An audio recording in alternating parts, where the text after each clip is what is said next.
Di acara pernikahan putriku, suamiku memperkenalkan selingkuhannya sebagai calon istriku yang akan datang. Ketika seluruh aula riuh, hanya aku yang bertepuk tangan. Namun di tengah suasana itu, hanya ayah dari mempelai pria yang diam-diam menundukkan kepalanya dalam-dalam ke arahku. Di hari putriku menikah, aku berpikir aku hanya perlu duduk dengan tenang di barisan depan, tersenyum di saat yang tepat, menyeka air mata di saat yang tepat, lalu menggenggam tangannya untuk terakhir kali sebelum menyerahkannya kepada pria lain. Seorang pria yang kuyakini jauh lebih baik daripada ayahnya. Namun, hidup memang tidak pernah membiarkan seorang wanita yang telah terlalu lama bersabar mendapatkan kedamaian dengan begitu mudah. Terutama ketika di sampingku, suami yang telah menemaniku selama hampir 30 tahun pernikahan. Justru bersiap mengubah pernikahan putrinya menjadi panggung untuk memamerkan kekejamannya sendiri. Namaku Sari. Usiaku 52 tahun, dan suamiku adalah Baskoro, seorang pria yang dari luar tampak sukses, bicaranya terkesan terukur, pakaiannya selalu rapi, dan kemanapun pergi selalu dipanggil Pak Baskoro dengan penuh hormat. Tapi hanya aku yang tahu di balik setelan jas mahal dan senyum sopannya itu adalah seorang manusia yang terbiasa menginjak-injak harga diri istrinya demi mempertahankan perasaan bahwa dialah kepala rumah tangga, sang pemberi, orang yang berhak memutuskan segalanya, termasuk kebahagiaan, kesedihan, makanan, tidur, dan nasib wanita yang telah menghabiskan seluruh masa mudanya untuk berdiri di belakangnya. Pagi itu, di ruang ganti sebuah hotel di Bali, aku sendiri yang merapikan kebaya beludru biru tua peninggalan ibuku sebelum beliau meninggal. Kebaya itu tidak terlalu baru, juga tidak semahal kebaya pesanan khusus di butik-butik ternama. Tapi setiap jahitan di pergelangan tangannya seolah masih menyimpan kehangatan ibu, yang pernah menasihatiku bahwa hidup seorang wanita boleh saja menderita karena suami, tapi jangan pernah biarkan anakmu melihat ibunya jatuh di hari bahagianya. Dan ucapan itulah yang membuatku berdiri tegak di depan cermin. Memoles sedikit bedak tipis di pipiku yang sudah mulai berkerut. Aku berkata pada diri sendiri bahwa hari ini adalah hari Maya, bukan hari untukku menangisi Baskoro lagi. Maya adalah putri satu-satunya, 27 tahun, baik hati tapi tidak lemah, lembut tapi tidak buta. Anak itu tumbuh di sebuah rumah yang lebih banyak helaan napas daripada tawa. Namun ia tetap tahu cara mencintai, tahu cara belajar dengan baik, tahu cara melangkah keluar dari bayang-bayang ibunya untuk menjadi seorang wanita yang punya pekerjaan, punya harga diri, dan punya seorang pria bernama Bima yang mencintainya dengan kebaikan yang hening, tidak berisik, tidak menjanjikan kata-kata muluk, tapi cukup membuatku percaya bahwa putriku tidak akan mengulangi kehidupan ibunya.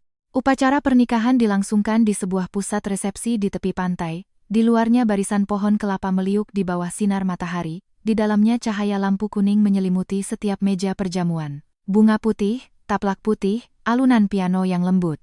Semuanya begitu indah, hingga membuat orang mengira bahwa kebahagiaan benar-benar bisa diatur dengan bunga segar dan lilin beraroma. Namun sejak melangkah masuk ke dalam aula, aku menyadari Baskoro bersikap aneh.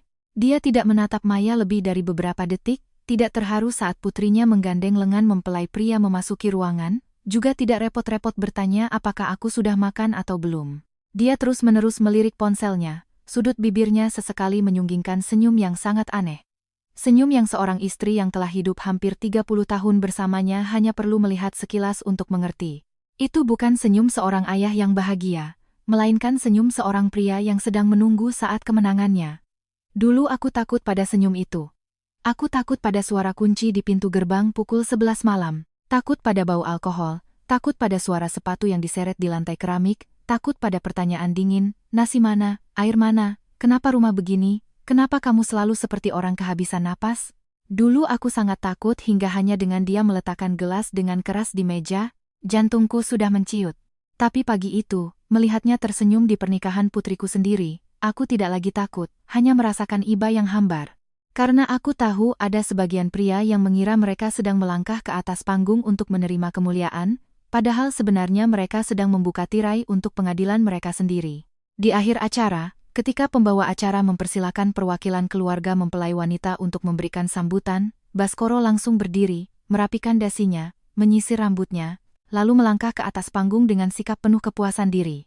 Dia memegang mikrofon, menatap ratusan tamu di bawah, menatap kerabat dari kedua belah pihak, menatap teman-teman Maya dan Bima, menatap bahkan para rekan bisnis yang sengaja diundangnya agar ramai, lalu memulai dengan suara berat yang dibuat-buat yang sudah terlalu sering kudengar di pertemuan keluarga. Dia berterima kasih kepada semua yang telah datang untuk berbagi kebahagiaan, berterima kasih kepada keluarga mempelai pria yang telah menerima putrinya, berterima kasih kepada menantunya karena telah mencintai Maya. Dan selama beberapa menit pertama, segalanya terdengar normal sampai-sampai jika aku tidak melihat tangannya yang menggenggam mikrofon sedikit terlalu erat, mungkin aku juga akan mengira dia benar-benar sedang menjalankan perannya sebagai seorang ayah. Lalu dia berhenti, seisi aula hening, mengira dia terharu, tapi tidak. Baskoro tersenyum, memalingkan wajah ke arah pintu utama aula lalu berkata dengan suara yang jelas hingga terasa kejam. Di hari bahagia putri saya ini, saya juga ingin menggunakan kesempatan ini untuk memperkenalkan kepada kerabat kedua belah pihak seorang wanita yang akan mendampingi saya di perjalanan selanjutnya. Calon istri saya. Suara riuh rendah terdengar seperti gelas kaca yang jatuh ke lantai batu. Aku mendengar dengan jelas panggilan lirih Maya. Ibu. Aku juga mendengar Bima menarik napas dengan kuat. Suara beberapa kerabat berbisik, suara kursi bergeser, suara seseorang yang keceplosan bertanya, dia bilang apa barusan? Tapi aku tidak menoleh untuk melihat siapapun. Aku hanya menatap pintu besar yang sedang terbuka, dan melihat seorang wanita bergaun merah melangkah masuk dengan wajah angkuh seolah dialah mempelai wanita kedua di pesta itu. Namanya Rosa, usianya hampir 20 tahun lebih muda dariku. Rambutnya bergelombang, bibirnya merah, lehernya dihiasi kalung berkilauan, melangkah dengan sepatu hak tinggi yang begitu ramping hingga setiap ketukan haknya di lantai seolah sengaja memperdalam penghinaan yang ingin diberikan Baskoro untukku. Dia berjalan lurus ke atas panggung, berdiri di samping suamiku, membiarkan pria itu meletakkan tangan di pinggangnya di depan putriku, di depan besanku, di depan seluruh keluarga. Baskoro menatapku di bawah, matanya penuh tantangan, lalu melanjutkan, saya dan Sari sebenarnya sudah lama tidak memiliki perasaan apa-apa, putri kami juga sudah berumah tangga, jadi saya pikir sudah saatnya untuk hidup jujur dengan kebahagiaan saya sendiri. Saya harap semua mengerti dan memberikan restu. Tidak ada satupun yang bertepuk tangan, tidak ada satupun yang berkata apa-apa. Keheningan itu begitu berat hingga suara pendingin ruangan pun menjadi jelas, sementara Maya sudah pucat pasi, kedua tangannya yang gemetar menggenggam gaun pengantinnya. Aku tahu pada saat itu, rasa sakitnya bukan karena ayahnya punya orang lain, melainkan karena ayahnya memilih hari pernikahannya untuk merobek-robek harga diri ibunya di depan semua orang. Dan kemudian, di tengah keheningan itu, aku berdiri. Aku bertepuk tangan, satu persatu, pelan, jelas, tidak keras, tapi cukup menggema di aula yang senyap itu. Baskoro tertegun. Rosa menyunggingkan bibir seolah berpikir aku sudah menyerah, sementara aku hanya tersenyum, sebuah senyuman yang aku sendiri tidak menyangka bisa begitu tenang setelah hampir 30 tahun diremehkan. Hebat sekali, Mas Baskoro, kataku tanpa mikrofon, tapi cukup untuk didengar oleh orang-orang di dekatku. Akhirnya Mas menunjukkan sendiri siapa dirimu sebenarnya di depan semua orang. Tepat pada saat itu, dari arah meja keluarga mempelai pria, Pak Wibowo, ayah Bima, perlahan berdiri. Dia tidak melihat Baskoro, juga tidak melihat Rosa. Dia berjalan lurus ke arahku, berhenti di depanku, lalu menundukkan kepalanya dalam-dalam. Begitu dalam, hingga seisi aula sekali lagi menahan napas. Ketika beliau mengangkat kepala, suaranya berat namun mantap. Mbak Sari, Anda sudah cukup menderita. Sekarang saatnya mengembalikan segalanya ke tempatnya. Aku meletakkan tanganku di tas tangan di samping kursi, di dalamnya ada sebuah map coklat, tebalnya tidak sampai 2 cm tapi cukup untuk meruntuhkan seluruh drama yang telah disiapkan Baskoro selama berbulan-bulan. Dan ketika aku membuka resleting tas, untuk pertama kalinya malam itu, aku melihat wajah suamiku pucat pasi. Aku menarik map itu dari tasku dengan gerakan yang sangat lambat, begitu lambat hingga Baskoro sendiri tidak sempat menyembunyikan kepanikan yang merayap di setiap garis wajahnya.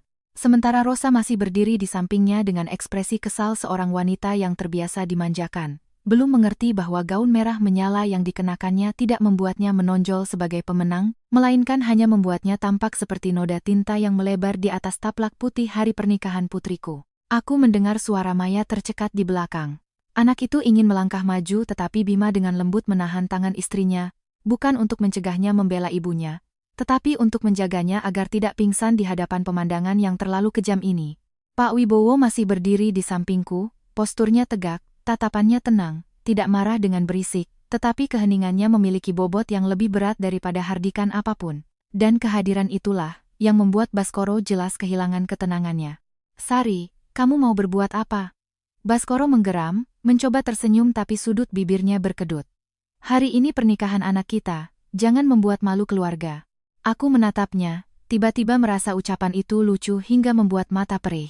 Karena orang yang baru saja membawa selingkuhannya ke atas panggung di hari pernikahan putrinya, kini sedang berbicara kepadaku tentang martabat keluarga. Masih ingat kata keluarga? Tanyaku pelan. Baskoro terdiam. Rosa segera menyela, suaranya tinggi dan tajam. Mbak Sari, jangan coba-coba mengemis lagi. Mas Baskoro sudah bicara jelas, sebaiknya Mbak menjaga sisa harga diri yang ada. Aku menoleh padanya, untuk pertama kalinya menatapnya dengan saksama. Menatap lapisan bedak tebal, mata yang digaris tajam, cincin batu besar yang berkilauan di tangan kirinya, lalu menatap tanganku sendiri. Tangan yang pernah mencuci pakaian dengan air dingin, pernah menyuapkan semangkuk bubur di malam hari untuk ibu mertua, pernah mengumpulkan setiap rupiah dari uang belanja pasar untuk menyekolahkan Maya. Dan aku tiba-tiba mengerti, ada wanita yang mengira merebut seorang pria berarti merebut kebahagiaan. Padahal sebenarnya mereka hanya menerima sisa-sisa busuk yang sudah terlalu lama ditanggung oleh seorang istri. Rosa, kataku, menyebut namanya dengan sangat tenang, kamu tidak perlu mengajari saya tentang harga diri. Seseorang yang melangkah masuk ke pernikahan putri orang lain, untuk mengaku sebagai calon istri ayah dari mempelai wanita, tidak punya cukup kualifikasi untuk mengucapkan dua kata itu. Seisi aula bergema dengan bisik-bisik yang berat. Beberapa orang dari pihak keluargaku sudah memerah karena marah, sementara pihak keluarga mempelai pria terdiam.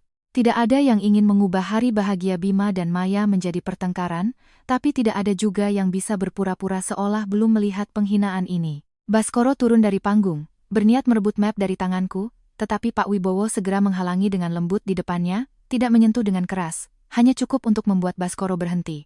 Mas Baskoro, kata Pak Wibowo, setiap katanya jelas, sebaiknya Anda biarkan Mbak Sari selesai bicara. Karena sejak tadi, yang membuat malu kedua keluarga bukanlah dia. Baskoro memucat tetapi masih mencoba membela diri. Ini urusan pribadi keluarga saya, Pak Wibowo. Jangan ikut campur terlalu dalam. Pak Wibowo menatap lurus ke arah Baskoro. Suaranya tetap rendah. Ketika Anda memilih untuk mengumumkan urusan pribadi di pernikahan putri Anda, di depan kerabat keluarga saya, di depan putra saya, dan menantu saya, maka itu bukan lagi urusan pribadi. Ucapan itu membuat Baskoro bungkam. Aku membuka map, mengeluarkan lembar pertama. Itu adalah salinan rekening koran yang diam-diam ku minta, setelah berminggu-minggu dibimbing oleh pengacara, bukan dengan cara licik dan melanggar hukum seperti yang akan segera dituduhkan Baskoro padaku, melainkan dengan hak sah seorang istri atas harta yang terbentuk selama masa perkawinan. Mas Baskoro, kataku, selama 10 tahun terakhir, setiap bulan Mas selalu bilang padaku bahwa uang pensiun kita berdua Mas simpan baik-baik. Mas bilang aku tidak punya otak untuk berhitung, tidak boleh bertanya, tidak boleh menyentuhnya. Bahkan mesin cuci rusak pun Mas bilang kita tidak punya uang untuk menggantinya. Jadi, tolong jelaskan padaku, dalam 8 bulan terakhir, kemana perginya uang lebih dari 1,5 miliar rupiah? Suara oh yang sangat pelan menyebar ke seluruh aula seperti angin yang menyusup melalui jendela kaca. Rosa terkejut menatap Baskoro. Sementara Baskoro langsung membentak. Kamu bicara omong kosong apa? Uangku, aku yang investasi, aku yang berbisnis. Perempuan di rumah tahu apa? Investasi? Aku membalik ke lembar kedua, mengangkatnya cukup tinggi agar orang-orang yang duduk di dekatnya bisa melihat stempel merah dari perusahaan properti. 1,2 miliar rupiah ditransfer ke rekening uang muka untuk sebuah apartemen mewah di Canggu. Nama yang tercantum bersama adalah Rosa.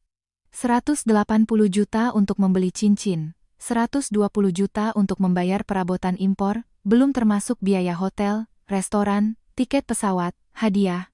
Semuanya ditarik dari rekening bersama yang Mas bilang untuk dana pensiun. Rosa ternganga, tetapi keterkejutannya bukan karena malu, melainkan karena tahu bahwa apartemen yang selama ini ia pamerkan kepada teman-temannya sedang diungkap di depan ratusan orang. Mas Baskoro, kamu bilang padaku apartemen itu dari uang pribadimu. Dia menoleh, suaranya mulai bergetar. Baskoro menggertakkan giginya, kamu diam. Aku melihat pemandangan itu, dalam hati tidak merasa puas seperti yang pernah kubayangkan. Aku hanya merasa lelah. Sebuah kelelahan yang meresap hingga ke tulang. Karena selama bertahun-tahun, aku hidup di samping seorang pria yang bisa membohongi semua orang dengan wajah tenang yang sama. Aku teringat pagi-pagi, saat aku mengayuh sepeda melewati 3 pasar, hanya untuk membeli seikat kangkung yang lebih murah beberapa ribu rupiah, Teringat musim hujan, saat Maya kelas 12 SMA. Dia perlu membayar biaya bimbingan belajar. Aku harus menjual anting-anting pernikahan pemberian ibuku. Saat itu Baskoro dengan dingin berkata, kalau mau les tambahan, harus berusaha sendiri mendapatkan beasiswa. Tapi di bulan yang sama, dia membawa Rosa berlibur di sebuah resor mewah, tagihannya lebih dari 25 juta rupiah ada di tumpukan kertas di depanku. Maya menangis. Ayah. Panggilan anak itu membuat seluruh tubuhku ngilu. Bukan karena aku luluh pada Baskoro, tapi karena aku tahu seorang anak, sedewasa apapun, ketika melihat ayahnya telanjang dalam keegoisannya, ada sebagian masa kecilnya yang hancur selamanya. Baskoro menatap Maya, mungkin sedetik dia berniat memainkan peran ayah yang disalahpahami. Tetapi tatapan mata putrinya sudah tidak punya tempat untuk kebohongan. Maya, jangan dengarkan ibumu memprovokasi. Urusan orang dewasa itu rumit, ayah juga punya penderitaan sendiri. Bima saat itu baru angkat bicara, suaranya tidak keras tapi sangat mantap. Permisi, ayah. Hari ini adalah hari pernikahan kami. Jika ayah punya penderitaan, ayah bisa membicarakannya nanti. Tapi ayah memilih untuk menyakiti ibu tepat di depan kami, jadi jangan paksa kami untuk berpihak pada ayah. Baskoro terperangah. Mungkin dia tidak menyangka putrinya yang jarang membantah kini dibela oleh suaminya di depan matanya sendiri. Aku menatap Bima, hatiku sedikit tenang, setidaknya Maya tidak salah memilih orang. Tapi semua belum berakhir di situ. Pak Wibowo memberi isyarat kepada manajer resepsi untuk sementara mematikan layar proyektor yang menampilkan foto pernikahan di belakang panggung, lalu beliau menoleh kepadaku, Mbak Sari, apakah Anda ingin berhenti di sini? Aku mengerti maksudnya, beliau memberiku satu kesempatan terakhir untuk menjaga sedikit keheningan untuk Baskoro, untuk Maya, untuk kedua keluarga. Tapi aku juga mengerti, jika hari ini aku berhenti, Baskoro akan pulang ke rumah, merusak barang, menyalahkan, mengancam, lalu dengan cara apapun terus membuatku menjadi pihak yang salah. Aku sudah terlalu lama diam. Aku menggeleng pelan. Tidak, Pak Wibowo. Saya sudah diam selama hampir 30 tahun. Hari ini saya harus bicara semuanya. Baskoro menggeram. Berani kamu. Aku menatapnya, untuk pertama kalinya tanpa menunduk. Aku berani. Karena mulai hari ini, aku bukan lagi wanita yang hidup dari belas kasihanmu. Aku menarik lembar terakhir dari map itu. Lembar yang oleh pengacaraku sendiri disebut sebagai titik mati dari seluruh cerita. Begitu Baskoro melihat tulisan di atasnya, wajahnya benar-benar berubah, bukan lagi panik, bukan lagi marah, melainkan ketakutan seseorang yang tahu dirinya telah disentuh di titik terdalam. Rosa ikut melihat tapi tidak mengerti, dia mengerutkan kening bertanya. Apa itu, Mas? Aku meletakkan kertas itu di meja, suaraku melambat. Ini adalah surat konfirmasi pinjaman pribadi sebesar 500 juta rupiah atas nama Baskoro. Penjaminnya adalah Rosa, tujuannya tertulis jelas, untuk investasi apartemen pranikah. Tapi masalahnya adalah, dalam berkas pinjaman itu, Mas Baskoro telah menyatakan status perkawinannya, lajang. Udara di ruangan seakan membeku. Pak Wibowo memejamkan mata sejenak. Sementara Baskoro mundur setengah langkah. Aku menatap suamiku. Hatiku tenang luar biasa. Kamu tidak hanya mengkhianatiku. Mas, kamu juga menggunakan dokumen palsu untuk meminjam uang, menggunakan harta bersama sebagai jaminan. Dan kamu pikir setelah pernikahan ini, kamu akan memaksaku menandatangani surat cerai, lalu membersihkan tangan dari segalanya. Baskoro membuka mulut tapi tidak bisa berkata-kata. Aku membungkuk mengambil sapu tangan di meja, menyeka sudut mataku dengan lembut. Bukan karena lemah, tapi karena aku tidak ingin air mata mengaburkan momen paling sadar dalam hidupku. Mas Baskoro, Mas pernah bilang, aku ini wanita tak berguna. Hari ini, wanita tak berguna itu akan memberitahumu, diam bukan berarti tidak mengerti, sabar bukan berarti bodoh, dan menjadi seorang ibu bukan berarti harus membiarkan orang lain menginjak-injak seluruh hidupmu. Rosa mundur selangkah, tangan yang memamerkan cincin berlian itu tiba-tiba terkepal, seolah takut cahaya lampu di aula akan menyorot jelas dari uang mana batu berkilauan itu dibeli. Sementara Baskoro hanya berdiri diam, bibirnya terkatup rapat, kedua matanya memerah bukan karena penyesalan, melainkan karena amarah ketika seorang wanita, yang pernah dianggapnya sebagai bayangan di rumah berani menelanjanginya di depan semua orang. Beberapa tamu lanjut usia dari pihak keluarga mempelai pria menunduk berbisik, tetapi tidak ada yang pergi karena momen itu tidak lagi sekadar perselingkuhan yang terungkap. Itu seperti retakan panjang di sebuah keluarga yang akhirnya pecah. Agar orang bisa melihat di bawah lapisan cat yang megah, berapa tahun lamanya seorang istri telah dicekik. Baskoro tiba-tiba tertawa sinis, tawa yang kering dan serak, lalu menunjuk ke arahku. Hebat sekali kamu, Sari. Kamu mempersiapkannya dengan sangat baik, ya? Selama ini pura-pura jadi orang baik. Ternyata di belakangku kamu bertemu pengacara, bersekongkol dengan orang luar untuk mencelakai suamimu. Kamu pikir beberapa lembar kertas itu bisa menakutiku? Biar ku beritahu, aku yang menghasilkan uang, aku yang berhak memutuskan. Sedangkan kamu, selain memasak dan mencuci, apa kontribusimu untuk rumah ini? Kalimat itu jatuh tepat di tempat yang paling sakit, tapi tidak lagi membuatku roboh seperti tahun-tahun sebelumnya. Aku menatapnya dan dalam sekejap yang sangat singkat, aku melihat diriku di masa lalu. Gadis 23 tahun yang percaya bahwa pernikahan adalah membangun bersama, percaya bahwa jika aku rajin, sabar, dan mengalah, keluarga akan damai. Siapa sangka, sikap mengalahku justru membesarkan hak untuk menginjak-injak dalam diri pria di hadapanku. Sebelum aku sempat menjawab, Mas Agus, kakak laki-lakiku, dari meja keluarga mempelai wanita, tiba-tiba berdiri, suaranya bergetar karena marah. Baskoro, kamu bicara seperti itu apa pantas? Dulu waktu ibumu terbaring sakit selama 7 tahun, siapa yang memandikan, siapa yang mengganti pakaiannya, siapa yang memasak bubur dan menyuapinya sesendok demi sesendok, siapa yang begadang semalaman? Kamu pulang kerja hanya tahu melempar tas lalu bertanya nasi di mana. Sekarang kamu bilang, adikku tidak berkontribusi apa-apa? Baskoro berbalik dengan cepat, wajahnya menggelap. Mas Agus, ini urusan suami istri, jangan ikut campur. Mas Agus melangkah maju, tapi istrinya buru-buru menahan lengannya, takut dia tidak bisa menahan diri di pernikahan keponakannya. Kalau aku tidak ikut campur, siapa yang akan bicara adil? Bertahun-tahun adikku menjaga martabatmu, kamu pikir keluarga dari pihakku buta semua? Saat itu, Maya melepaskan tangan Bima, turun dari panggung.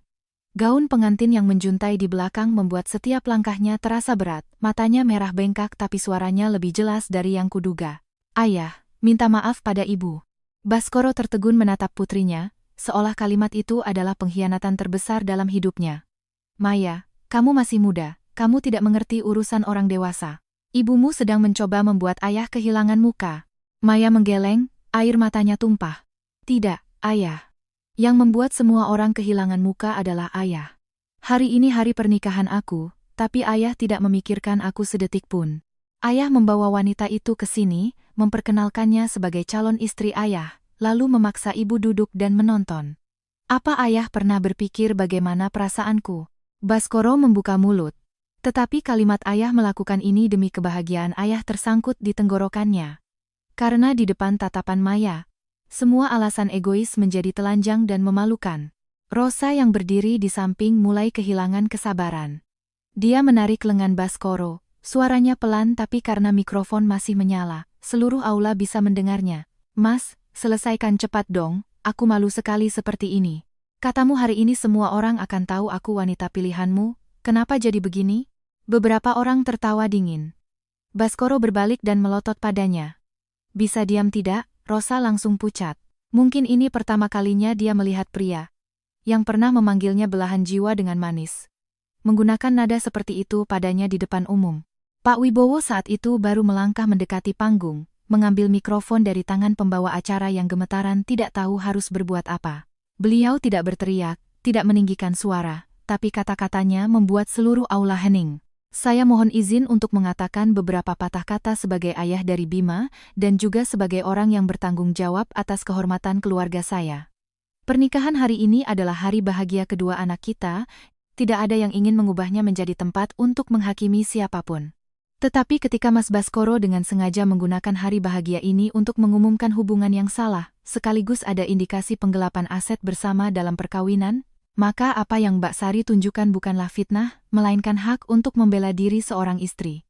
Baskoro menggertakkan gigi, Pak Wibowo, jangan menggunakan nada moralis pada saya. Urusan pinjaman uang atau membeli rumah belum tentu salah. Saya punya pengacara saya sendiri. Pak Wibowo mengangguk sangat pelan. Silakan panggil pengacara Anda, tapi sebelumnya saya ingin Anda mendengar ini. Apartemen di Canggu yang Anda bayar uang mukanya itu belum selesai proses pengalihannya. Menurut klausul kontrak, jika pihak pembeli memberikan informasi data diri yang tidak benar atau menggunakan sumber dana yang disengketakan, pihak penjual berhak menangguhkan transaksi dan menyerahkan berkas ke bagian hukum. Saya sudah meminta perusahaan untuk mempertahankan status quo sejak pagi ini. Rosa berseru, apa? Tidak bisa. Apartemen itu pemandangan laut, aku sudah memilih semua perabotannya. Suaranya terdengar melengking di tengah aula, mengungkap kebenaran bahwa yang paling ia pedulikan bukanlah kehormatan, bukan pula cinta, melainkan apartemen dan barang-barang mahal. Baskoro berbalik dan membentak, Rosa. Tapi sudah terlambat. Maya menatapnya dengan pandangan jijik bercampur kasihan, lalu kembali menatap ayahnya. Ayah, jadi ayah menjual kedamaian keluarga kita hanya untuk membeli sebuah apartemen untuknya? Baskoro tiba-tiba murka, menunjuk ke arahku. Semua ini salah ibumu. Kalau ibumu tahu cara menjadi istri, tahu cara bersikap lembut, tahu cara membuatku merasa punya rumah, apa aku perlu mencari orang lain? Seorang wanita yang sepanjang hari wajahnya muram, bicaranya seperti keluh kesah, coba tanya pria mana yang tahan? Kalimat itu membuat aula hening dengan cara yang berbeda. Karena banyak wanita yang duduk di sana mungkin pernah mendengar kata-kata serupa dalam hidup mereka dalam bentuk ini atau itu, jika suami berselingkuh, istri harus introspeksi diri, jika keluarga hancur, wanita itu tidak bisa menjaga rumah, jika disakiti, pasti karena tidak cukup pintar. Aku menatap Baskoro lama sekali, lalu berkata perlahan. Mas benar satu hal. Aku tidak lagi menjadi istri yang membuatmu nyaman karena aku lelah. Aku lelah setelah malam-malam merawat ibumu yang demam tinggi sementara kamu tetap tidur di kamar ber-AC.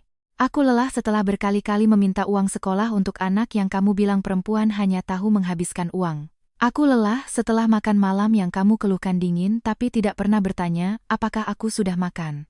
Aku lelah sampai tidak punya tenaga lagi untuk tersenyum untukmu. Tapi, Baskoro, kelelahanku bukanlah izin bagimu untuk berkhianat, apalagi alasan bagimu untuk mengambil uang bersama demi membiayai kehidupan lain. Untuk pertama kalinya, Baskoro tidak langsung menjawab. Mungkin dia tidak terbiasa aku berbicara panjang lebar seperti itu di depan orang lain, apalagi terbiasa dengan setiap kalimatku yang tidak lagi memohon, tidak lagi gemetar. Dia melihat sekeliling, melihat tatapan yang dulu menghormatinya kini hanya menjadi dingin, lalu menurunkan suaranya, mengubah taktik. Sari, sudahlah, ada apa-apa kita bicarakan di rumah.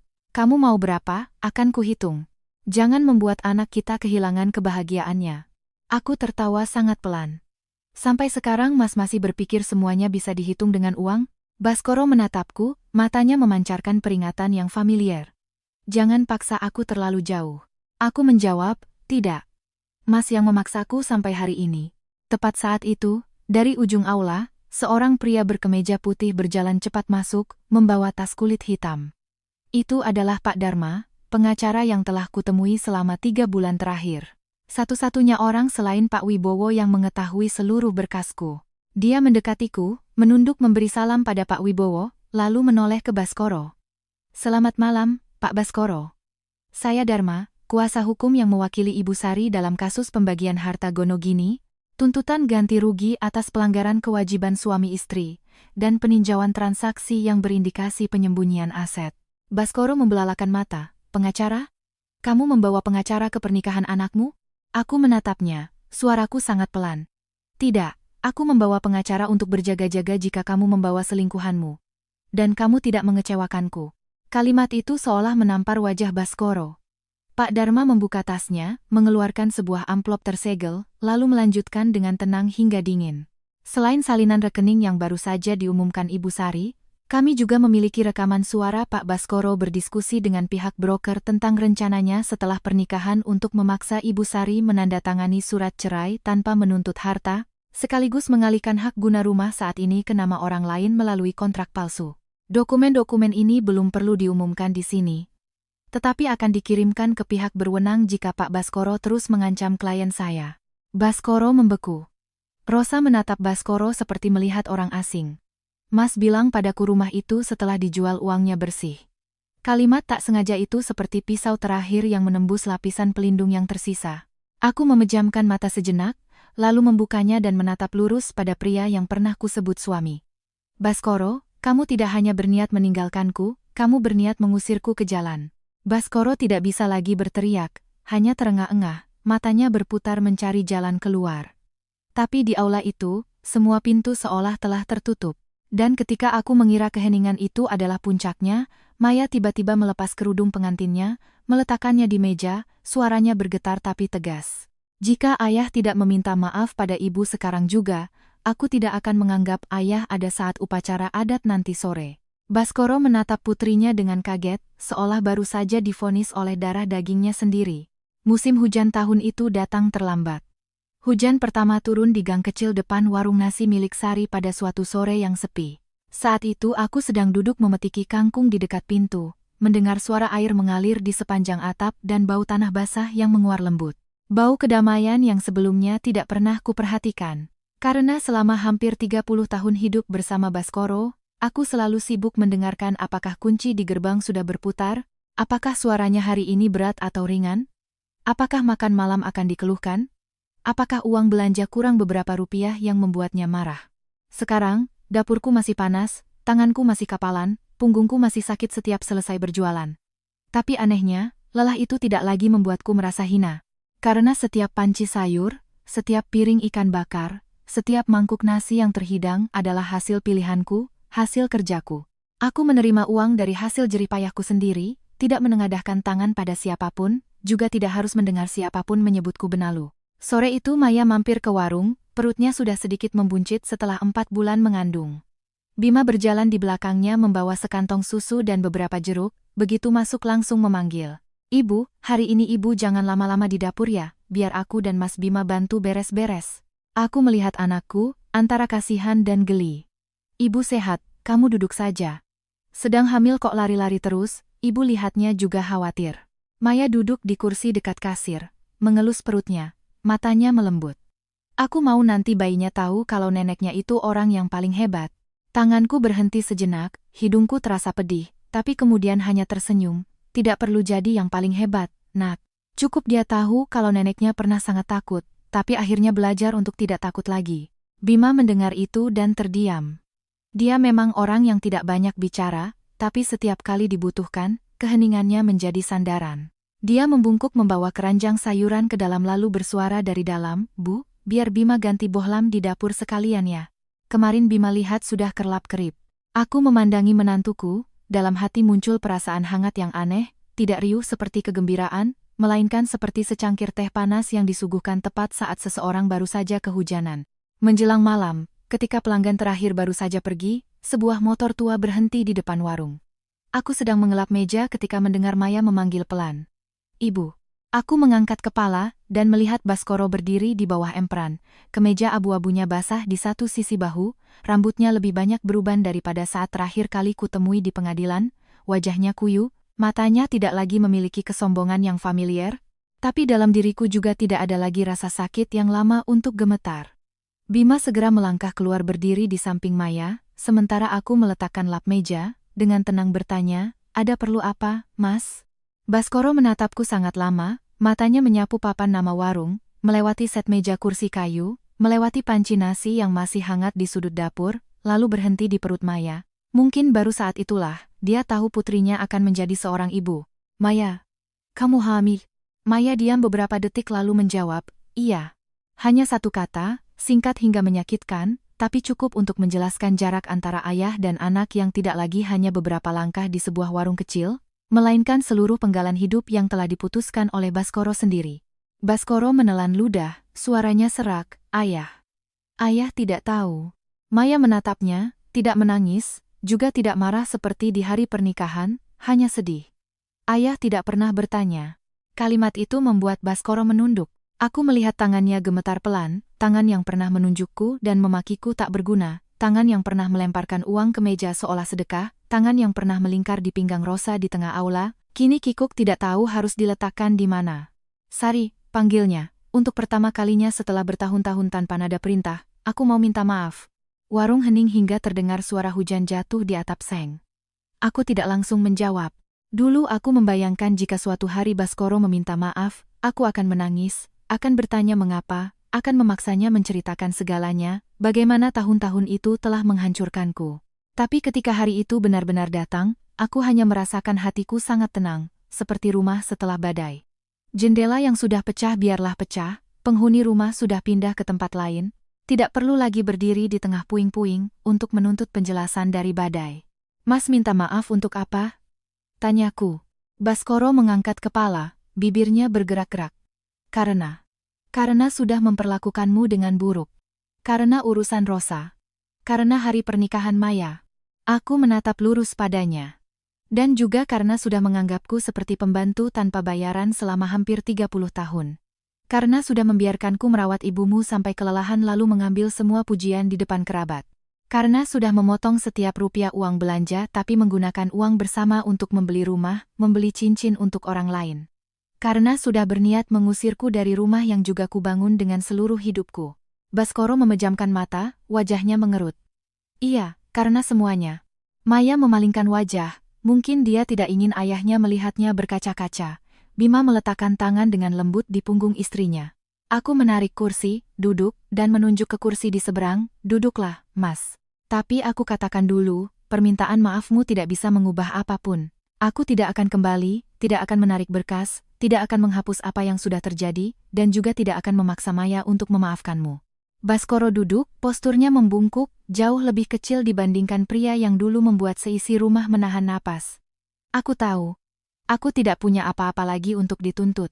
Perusahaan memecatku, teman-teman menghindar, Rosa juga sudah pergi. Apartemen hilang, utang masih ada.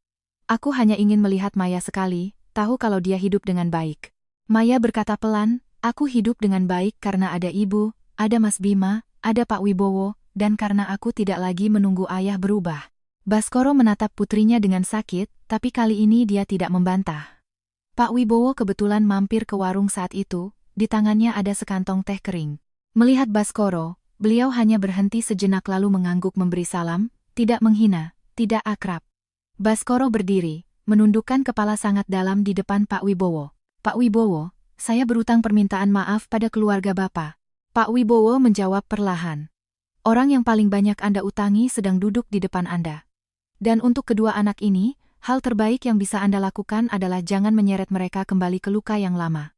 Baskoro mengangguk, matanya memerah. Sesaat kemudian, dia meninggalkan warung, tidak ada yang menahan, juga tidak ada yang mengusir. Ketika bayangannya hilang di balik tirai hujan, Maya baru melangkah mendekat dan memelukku dari belakang. Berbisik, "Ibu sedih?" Aku meletakkan tanganku di atas tangan anakku, sedikit. Bukan karena ibu masih sayang dengan cara yang lama, tapi karena ibu kasihan pada satu kehidupan, yang jika tahu cara berbuat baik lebih awal, tidak akan sesepi itu. Malam itu, warung tutup terlambat. Bima selesai memperbaiki bohlam, Maya menulis menu baru, Pak Wibowo menyeduh teh, dan aku berdiri di dapur mencicipi kembali panci gulai ikan untuk besok. Cahaya lampu kuning menyelimuti warung kecil itu, suara hujan di luar mulai reda, dan aku tiba-tiba mengerti, akhir dari sebuah pernikahan tidak harus berupa kebencian atau kemenangan. Terkadang, itu hanyalah momen ketika seorang wanita bisa berdiri di dapurnya sendiri, mendengar tawa putrinya di meja luar, tahu bahwa ia telah melewati rasa sakit tanpa kehilangan kebaikan hatinya, dan dengan tenang menyadari bahwa sisa hidupnya, meskipun dimulai terlambat, masih cukup luas untuk dijalani dengan baik, dengan terhormat, untuk dirinya sendiri. Beberapa bulan kemudian, setelah insiden Baskoro datang ke warung di tengah hujan itu, aku mengira hidupku akan perlahan tenang seperti permukaan laut setelah badai. Tapi ternyata ada luka-luka yang meski sudah berhenti berdarah, masih meninggalkan rasa nyeri yang samar setiap kali cuaca menjadi dingin. Dan ada orang-orang yang kukira sudah pergi dari hidupku, masih bisa kembali, bukan dengan langkah kaki, melainkan dengan konsekuensi yang mereka tinggalkan. Menjelang akhir bulan, ketika warung mulai lebih ramai berkat beberapa unggahan dari pelanggan setia di media sosial, Pak Dharma meneleponku, suaranya lebih serius dari biasanya. "Mbak Sari, pihak bank baru saja mengirim pemberitahuan terkait pinjaman 500 juta rupiah Pak Baskoro. Ada indikasi mereka ingin memasukkan rumah lama sebagai aset jaminan tambahan, karena dalam berkasnya, Pak Baskoro pernah menyatakan rumah itu sebagai aset yang bisa diproses.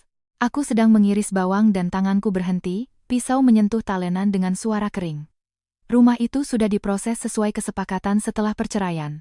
Hak milikku dan Maya masih terkait, terutama karena itu adalah tempat penyimpanan banyak dokumen, barang-barang ibuku, kenang-kenangan masa kecil Maya, hal-hal yang tidak berharga bagi orang luar, tapi bagiku adalah sepenggal hidup yang tidak bisa dijual murah.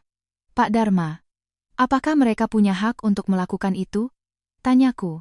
Tidak mudah, Mbak, karena berkas Pak Baskoro banyak kejanggalan, tapi kita harus bersiap. Saya sarankan Mbak memeriksa kembali semua dokumen asli sesegera mungkin. Sore itu aku meminta Bima mengantarku ke rumah lama. Maya sedang hamil besar, jadi aku tidak mengizinkannya ikut. Tapi anak itu tetap berdiri di pintu warung menatapku, kekhawatiran terpancar jelas.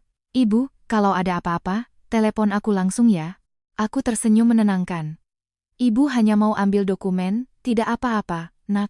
Tapi ketika motor berhenti di depan gerbang rumah yang pernah menjadi tempat tinggalku, jantungku tetap berhenti sejenak. Gerbang besinya sudah berkarat di bagian bawah. Rumpun bunga kertas di dinding tidak ada yang memangkas, sehingga menjuntai berantakan.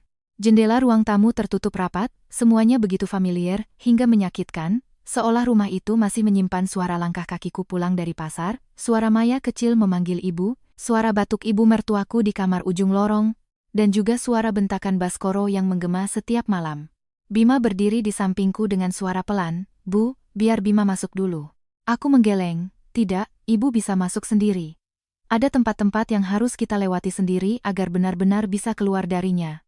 Kami membuka pintu dengan kunci yang masih kusimpan sesuai kesepakatan, tapi begitu masuk aku merasakan kejanggalan. Laci kayu di ruang tamu terbuka miring, beberapa kardus di sudut sudah dibuka, debu di atas meja memiliki bekas tangan yang baru. Bima langsung mengerutkan kening. "Bu, ada yang masuk ke sini." Aku berjalan lurus ke kamar tidur lama, tempat aku menyimpan kotak dokumen di lemari tanam. Pintu lemari masih tertutup tapi lubang kuncinya ada bekas goresan, dan kotak besi di dalamnya telah hilang. Seluruh tubuhku menjadi dingin. Di dalam kotak itu ada buku nikah asli, sertifikat rumah, beberapa kwitansi kontribusi perbaikan rumah, akta kelahiran Maya, dan juga buku tabungan kecil yang kusisihkan setelah bercerai untuk membantu persalinan Maya nanti. Bima segera menelepon Pak Dharma lalu melapor ke polisi sektor. Aku berdiri di tengah kamar lama, menatap ruang kosong di dalam lemari, tiba-tiba merasakan kemarahan yang aneh muncul.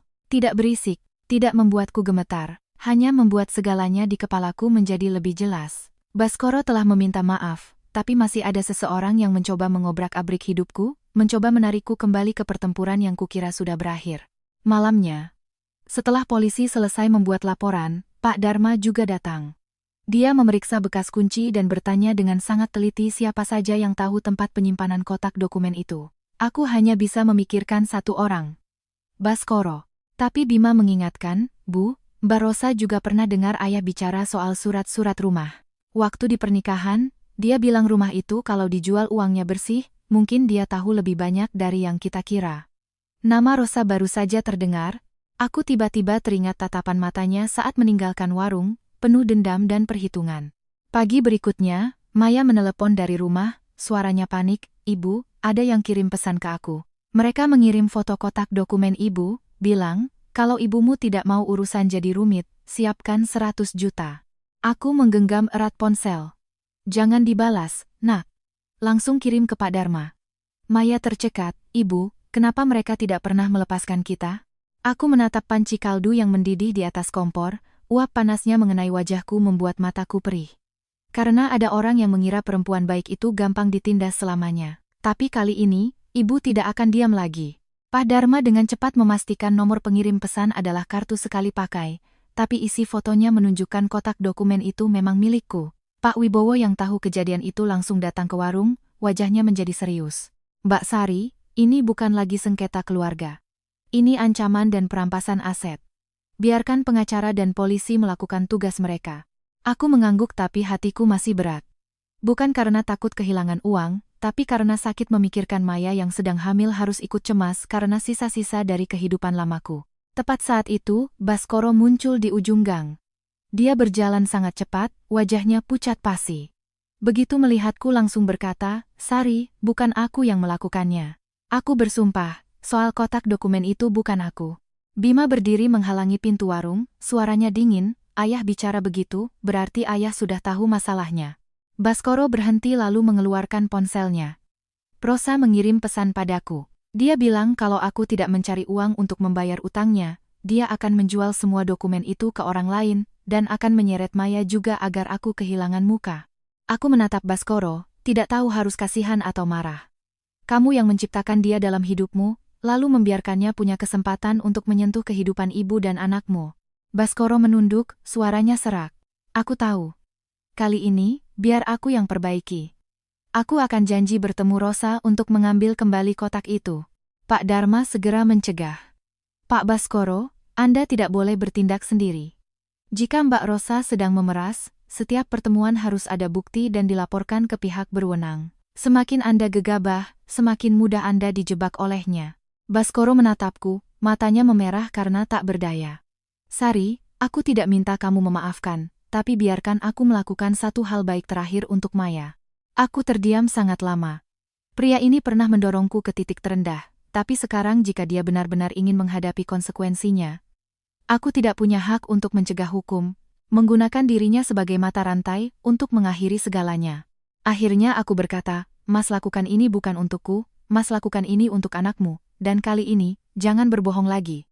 Sore itu, di bawah arahan Pak Dharma, Baskoro mengirim pesan kepada Rosa, setuju bertemu di sebuah kafe dekat terminal untuk memberikan uang muka. Polisi sudah diberitahu, semuanya disiapkan secara diam-diam. Aku tidak datang, tapi duduk di warung dengan hati tidak tenang, tanganku terus mengelap gelas yang sudah bersih. Maya duduk di sampingku, satu tangan memeluk perut, satu tangan menggenggam tanganku. Ibu, aku takut. Aku balas menggenggam tangannya, ibu juga takut, tapi takut bukan berarti kita berhenti. Hampir 2 jam kemudian, Pak Dharma menelepon, suaranya lebih ringan. Mbak Sari, kotaknya sudah kembali. Mbak Rosa sudah diamankan untuk dimintai keterangan. Pak Baskoro juga ada di sana untuk memberikan kesaksian. Aku memejamkan mata, menghela napas panjang, seperti melepaskan batu besar dari dada. Maya menangis, dan Bima berlari masuk dari luar memeluk istrinya. Larut malam, Baskoro membawa kotak dokumen itu ke warung, ditemani seorang petugas kelurahan dan Pak Dharma. Ketika meletakkan kotak itu di depanku, dia tidak berani menatap lurus. Aku minta maaf untuk semua hal yang pada akhirnya tetap berawal dariku. Aku membuka kotak, melihat dokumennya masih lengkap, hanya buku tabungan yang sudutnya terlipat. Aku meluruskan tepi kertas itu seperti meluruskan kembali sepenggal hidup yang berantakan. Baskoro, kataku, satu perbuatan baik tidak menghapus perbuatan salah, tapi setidaknya hari ini kamu tidak melanjutkan kesalahanmu. Dia mengangguk, matanya merah. Di luar emperan, angin laut meniup papan nama warung nasi Sari hingga bergetar pelan. Aku melihat Maya bersandar di bahu Bima, melihat Pak Wibowo diam-diam berdiri di belakang anak-anaknya, melihat warung kecil yang terang benderang di tengah malam, dan mengerti bahwa kedamaian bukanlah sesuatu yang jatuh begitu saja setelah badai. Kedamaian adalah sesuatu yang harus kita jaga, harus kita lindungi, harus belajar membangun pagar di sekitar orang-orang yang kita sayangi. Meskipun terkadang pagar itu dibangun dengan air mata, dengan dokumen hukum, dengan keberanian yang terlambat, dan dengan satu kalimat yang sangat sederhana namun tidak mudah diucapkan, mulai sekarang, tidak ada yang boleh menyakiti aku dan anakku lagi. Beberapa waktu kemudian, setelah insiden kotak dokumen itu kembali, aku mengira hatiku akan lebih ringan. Namun di hari-hari berikutnya, setiap kali menutup warung di malam hari, aku masih terbiasa memeriksa grendel pintu 2 kali, menatap ke ujung gang cukup lama sebelum mematikan lampu. Bukan karena aku lebih lemah dari sebelumnya, tapi karena aku telah mengerti. Kedamaian seorang wanita yang pernah terluka bukanlah sesuatu yang hanya dengan mengatakan semua sudah berlalu bisa langsung dipercaya. Maya semakin dekat dengan hari persalinan dan semakin sensitif. Dia sering duduk di meja dekat jendela, melipat selimut bayi sambil melihatku mondar-mandir di dapur. Suatu hari tiba-tiba bertanya, Ibu, waktu hamil aku dulu, Ibu takut enggak? Aku sedang mengaduk panci bubur kacang hijau. Mendengar pertanyaan itu tanganku melambat. Tentu saja. Nah, Ibu takut tidak cukup baik, takut rumah kekurangan uang, takut ayahmu marah, takut nenekmu tidak suka Ibu melahirkan anak perempuan. Tapi waktu kamu menendang di perut Ibu pertama kali, Ibu malah berpikir, asal kamu sehat, Ibu akan tahan semuanya. Maya menunduk mengelus perutnya, suaranya mengecil. Aku nggak mau nanti anakku lihat ibunya menangis seperti aku dulu lihat ibu menangis. Kalimat itu menyentuhku sangat dalam. Aku keluar, duduk di sampingnya, menggenggam tangan Maya. Kalau begitu, kamu harus ingat, menjadi istri bukan berarti menelan semua kekesalan. Menjadi ibu bukan berarti berkorban sampai tidak punya diri sendiri. Kamu punya Mas Bima yang sayang kamu, punya ibu, punya Pak Wibowo, punya seluruh keluarga besar. Jangan pernah biarkan dirimu sendirian di dalam keluargamu sendiri. Bima yang baru membawa nampan mangkuk keluar mendengarnya, lalu meletakkannya dan berjongkok di depan Maya. Aku nggak janji nggak akan pernah salah. Tapi aku janji kalau kamu sedih kamu harus bilang. Dan aku harus dengar. Kita nggak akan biarkan anak kita tumbuh dalam keheningan. Maya menangis. Tapi itu tangisan orang yang dipeluk, bukan tangisan orang yang ditinggalkan. Aku memalingkan wajah ke dapur, menyeka sudut mata dengan cepat, tidak ingin merusak momen pribadi mereka, tapi hatiku menghangat karena ternyata sebuah keluarga baru bisa dimulai dari janji-janji yang sangat sederhana seperti itu. Beberapa hari kemudian, Pak Dharma memberitahu bahwa Rosa setelah diperiksa pihak berwenang, mengaku banyak hal lain, termasuk janji Baskoro akan mentransfer sebagian uang hasil penjualan rumah lama kepadanya, sekaligus meminjam uang dari rentenir untuk menutupi biaya perabotan, bunga berbunga hingga tidak terkendali. Aku mendengarnya tanpa terkejut. Baskoro seumur hidup takut kehilangan muka, tapi justru karena itu dia semakin menutupi, semakin meminjam, semakin membangun cangkang kemewahan untuk menipu orang lain, dan menipu dirinya sendiri. Yang tidak kuduga adalah malam itu Baskoro meneleponku, suaranya serak. "Sari, bisakah aku bertemu Maya sekali? Aku tidak minta uang, juga tidak minta tolong. Aku hanya ingin memberikan sesuatu untuknya." Aku terdiam sejenak lalu berkata, "Maya sedang hamil, kesehatannya tidak baik untuk mendengar cerita berat. Kirim saja lewat Pak Dharma." Baskoro menghela napas panjang. "Baiklah, kamu masih berhati-hati seperti itu, memang benar." Keesokan harinya, Pak Dharma membawa sebuah amplop tua, di dalamnya ada buku tabungan atas nama Maya. Jumlahnya tidak besar dibandingkan dengan apa yang telah dihilangkan Baskoro, hanya sekitar 25 juta rupiah. Tapi yang membuatku terdiam, adalah surat tulisan tangan yang menyertainya. Tulisan Baskoro masih kaku dan miring seperti dulu tapi goresannya lebih gemetar. Dia menulis bahwa ini adalah bonus pertama yang diterimanya setelah Maya lahir, awalnya ingin disisihkan untuk putrinya.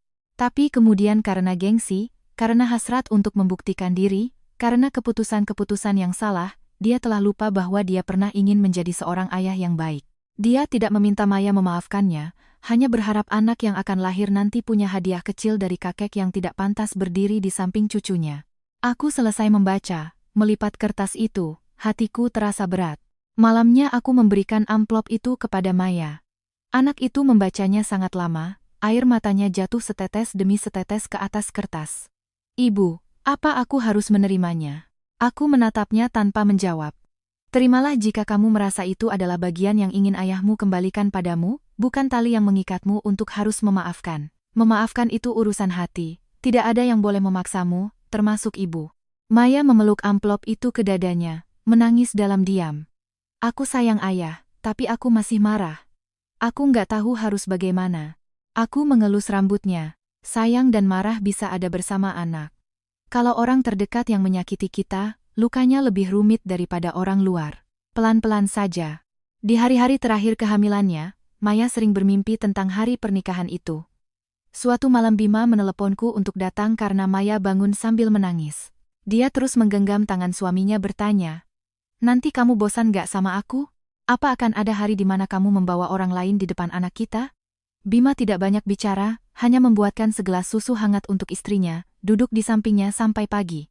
Ketika aku datang dan melihat putriku bersandar di bahu suaminya, matanya bengkak, aku merasa iba sekaligus bersyukur, karena setidaknya anakku dicintai dengan kesabaran yang dulu tidak pernah kumiliki. Pagi itu aku memasak bubur ayam, meletakkannya di depan Maya. "Makanlah, nak.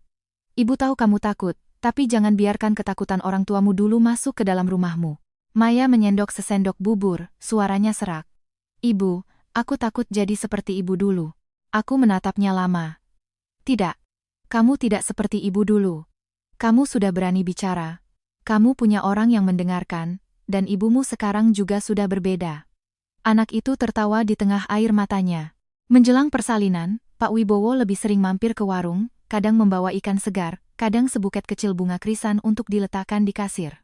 Beliau tetap menjaga batas yang membuatku nyaman, tidak pernah terlalu dekat, tidak pernah mengatakan hal yang membuatku canggung. Tapi kebaikannya hening seperti bayangan pohon, ada di sana, cukup meneduhkan tanpa menuntut orang untuk duduk di bawahnya. Suatu sore saat warung sepi, beliau melihatku sedang menata toples-toples acar lalu berkata, "Mbak Sari, Anda sudah terlalu lama bekerja keras. Setelah Maya melahirkan, jika Mbak butuh orang untuk bantu di warung atau modal untuk memperluas, saya bisa kenalkan beberapa orang yang bisa dipercaya. Bukan membantu cuma-cuma, tapi kerjasama yang profesional." Aku tersenyum. "Terima kasih, Pak Wibowo. Tapi saya ingin berjalan pelan-pelan. Seumur hidup saya terlalu banyak diputuskan orang lain, sekarang apapun saya ingin pertimbangkan sendiri. Beliau mengangguk, tatapannya hangat. Itu bagus. Orang yang tahu cara berjalan pelan biasanya bisa berjalan jauh. Malam itu, setelah aku mencuci panci terakhir di bawah lampu kuning, mendengar suara Bima mengantar Maya pulang dan berseru dari luar, "Ibu istirahat cepat ya." Aku tiba-tiba merasa hidupku tidak lagi seperti garis lurus yang ditarik ke arah penderitaan, melainkan mulai bercabang ke jalan-jalan kecil. Ada jalan menuju warung nasi, ada jalan menuju tawa cucu yang akan segera lahir, ada jalan menuju kedamaian yang sangat dewasa, tidak berwarna merah jambu, tidak penuh ilusi, tapi kokoh. Malam Maya kesakitan, langit menurunkan hujan deras seperti saat Baskoro datang ke warung. Bima menelepon dengan suara gemetar. "Ibu, Maya sudah mulai sakit, aku bawa ke rumah sakit sekarang." Aku buru-buru memakai jaket, menutup warung, berlari ke ujung gang di bawah tirai hujan yang putih. Di rumah sakit, Maya menggenggam tanganku erat, keringat membasahi dahinya, mulutnya terus memanggil, "Ibu, aku takut." Aku membungkuk mencium keningnya. Berkata seperti yang dulu kukatakan pada diri sendiri, tapi kali ini tidak lagi sendirian. "Ibu di sini, Bima di sini, kamu tidak sendiri." Menjelang pagi, tangisan pertama bayi itu terdengar, rapuh namun kuat, menembus semua kelelahan, semua kenangan, semua puing-puing lama. Bima menangis tanpa suara, Maya kelelahan tapi tetap tersenyum. Dan aku berdiri di luar ruang bersalin, kedua tanganku gemetar, air mata jatuh tak tertahankan. Ketika perawat membawa bayi itu keluar dan mengatakan dia perempuan, aku melihat wajah merah dan berkerut itu dan merasa hatiku seperti ditanami tunas baru. Maya menamai putrinya Anjani. Sebuah nama singkat, tapi berisi doa 3 generasi perempuan dalam keluargaku, bahwa mulai sekarang anak-anak yang lahir tidak perlu belajar menahan tangis untuk menjaga rumah tetap damai, tidak perlu melihat ibu mereka menunduk di hadapan ketidakadilan, tidak perlu tumbuh di tengah makan malam yang diiringi bentakan. Aku menggendong Anjani dalam pelukanku, mendengar napasnya yang mungil, lalu berbisik pelan, "Nenek tidak janji hidupmu tidak akan ada badai, tapi nenek janji, di rumah kita tidak akan ada lagi yang harus berdiri dalam badai sendirian." Beberapa waktu kemudian, setelah Anjani lahir. Anjani berusia 3 hari, barulah aku berani menggendongnya lebih lama. Bukan karena aku canggung, tetapi karena perasaan ada makhluk mungil yang terbaring di lekuk lenganku membuatku bahagia sekaligus takut, seolah-olah hanya dengan bernapas lebih kuat sedikit saja, bisa memecahkan sesuatu yang sangat berharga, yang telah ditunggu-tunggu oleh seluruh keluarga setelah begitu banyak gejolak. Maya terbaring di ranjang rumah sakit, wajahnya masih pucat karena lelah, tetapi matanya sudah melembut. Setiap kali mendengar suara anaknya merengek, ia langsung menoleh. Sikap kikuk seorang ibu muda itu mengingatkanku pada diriku sendiri di masa lalu, yang juga pernah canggung memeluk anakku di sebuah kamar kecil. Bedanya, saat itu aku hampir sendirian. Sedangkan sekarang, di sekitar Maya ada Bima, ada aku, ada Pak Wibowo, ada tangan-tangan yang siap menopangnya sebelum ia sempat kelelahan. Bima mengganti popok putrinya masih sangat kikuk hingga memasangnya miring. Maya tertawa sambil meringis menahan sakit jahitan. "Mas Bima, kamu buat anak kita jadi seperti lontong." Bima memerah telinganya, membungkuk untuk memperbaikinya, sambil bergumam, "Maaf ya, Anjani, ayah baru belajar hari pertama." Aku berdiri di samping sambil tersenyum, tetapi air mataku hampir jatuh. Karena ada pemandangan hidup yang sangat biasa, tetapi bagi orang yang pernah kehilangannya akan terasa berharga seperti emas. Seorang suami yang canggung karena anaknya, seorang istri yang diizinkan untuk lemah, seorang anak yang lahir di tengah tawa, bukan bentakan. Sore itu, Pak Wibowo membawa sebuah termos berisi bubur ikan yang masih panas, katanya ia sendiri yang bangun pagi-pagi untuk memasaknya. Maya membelalakan mata. "Pak Wibowo bisa masak bubur?" Beliau tersenyum ramah. "Dulu, ibunya Bima meninggal lebih awal, ayah tidak bisa pun harus belajar. Mengurus anak kan tidak ada pekerjaan yang khusus untuk perempuan." Kalimat itu membuat seisi ruangan hening sejenak. Aku menatapnya, hatiku tersentuh. Karena dalam satu kalimat sederhana itu, terkandung seluruh cara hidup yang pernah kuimpikan tetapi tidak berani kutuntut. Maya juga menatapku. Mungkin ia mengerti apa yang sedang dipikirkan ibunya, lalu mengulurkan tangan menggenggam tanganku di bawah selimut. Tepat pada saat itu, ponsel Bima bergetar. Ia melihat layar, ekspresinya sedikit berubah. "Dari ayah Baskoro." Maya terdiam. Aku tidak berkata apa-apa. Setelah semua yang terjadi, Tidak ada di antara kami yang ingin Baskoro muncul terlalu cepat, tetapi tidak ada juga yang bisa menyangkal bahwa ia adalah kakek dari Anjani. Dan kenyataan itu ada di sana, rumit, canggung, tidak bisa dihapus dengan satu kata marah. Bima mengaktifkan pengeras suara setelah Maya mengangguk. Suara Baskoro terdengar sangat lirih, sangat berbeda dari tahun-tahun sebelumnya. Maya, ayah dengar kamu sudah melahirkan. Kamu dan cucu ayah sehat? Maya menatap Anjani yang sedang tidur, terdiam sejenak lalu menjawab, aku sehat, cucu ayah juga sehat. Baskoro menghela napas, terdengar seperti orang yang baru saja menempuh perjalanan jauh. Ayah, bolehkah ayah datang melihat cucu sebentar? Ayah berdiri di luar juga tidak apa-apa. Maya menatapku. Aku tidak mengangguk, juga tidak menggeleng. Ini keputusanmu, nak. Maya menggigit bibir lalu berkata, hari ini aku lelah, ayah. Mungkin beberapa hari lagi, aku butuh waktu.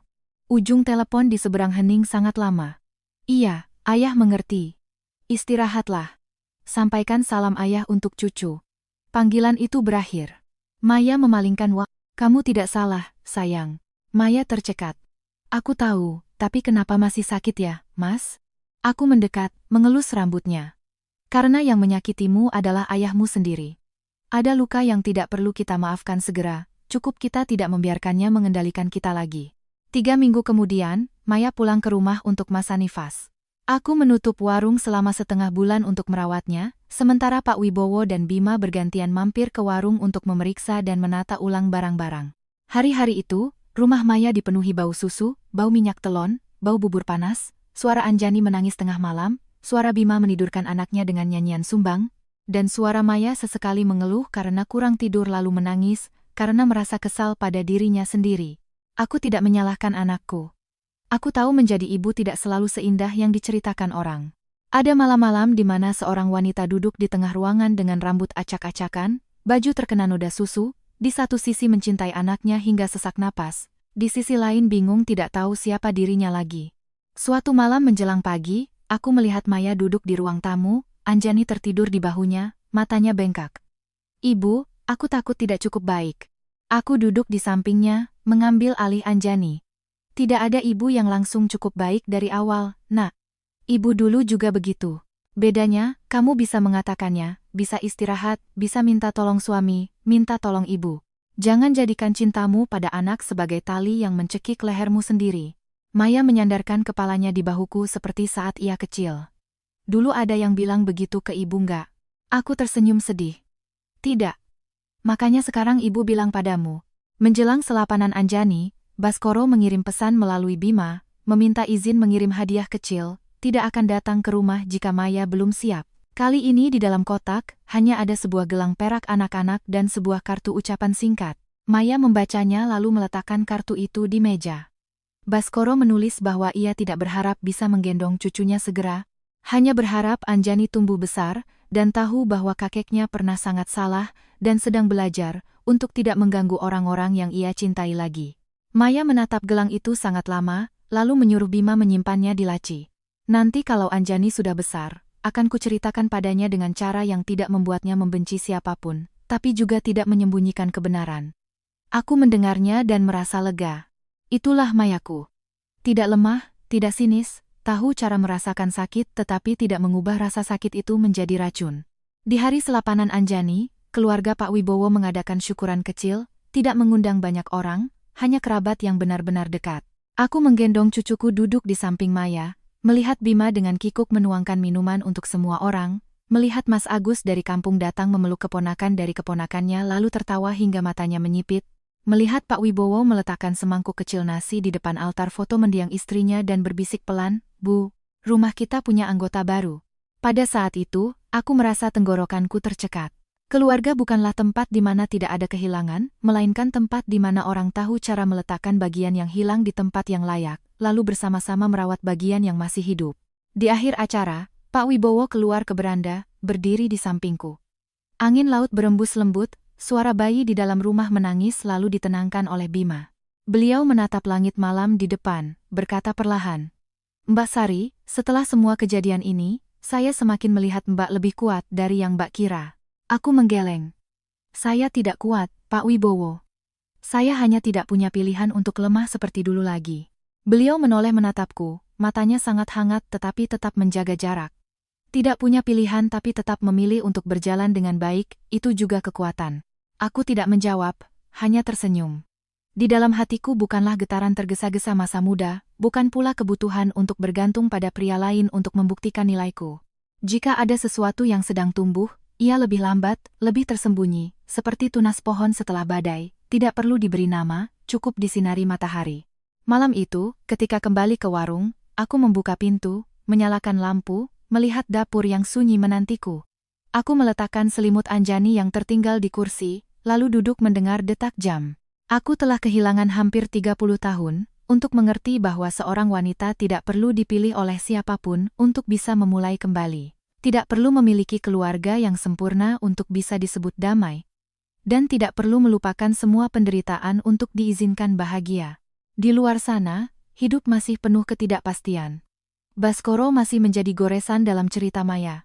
Rosa masih menanggung akibat dari pilihannya. Dan aku masih harus bangun pagi memasak nasi, membayar sewa tempat, mengurus warung, mengurus anak, mengurus cucu. Tapi untuk pertama kalinya setelah bertahun-tahun, kekhawatiran itu tidak lagi terasa seperti belenggu, melainkan seperti tali jangkar yang membuatku berdiri kokoh di atas tanah yang telah kupilih sendiri untuk sisa hidupku. 1 tahun kemudian. Sejak selapanan Anjani, warung nasi Sari mulai memiliki suara baru. Bukan suara pisau dan talenan, bukan suara pelanggan memesan tambahan sayur, melainkan suara tawa bayi yang dikirim Maya melalui rekaman singkat setiap pagi. Kadang Anjani hanya bergumam beberapa kata kecil, kadang menangis kencang karena lapar. Tapi aku terus memutarnya berulang-ulang sambil mencuci beras. Seolah-olah setiap suara itu membersihkan setiap sudut gelap di hatiku. Hidup yang kukira sudah tenang. Suatu siang Pak Dharma mampir ke warung, meletakkan sebuah amplop dari kantor eksekusi di depanku, mengatakan bahwa pihak Baskoro sedang meminta perpanjangan waktu untuk mengembalikan dana yang harus dibayarkan karena kehilangan kemampuan finansial.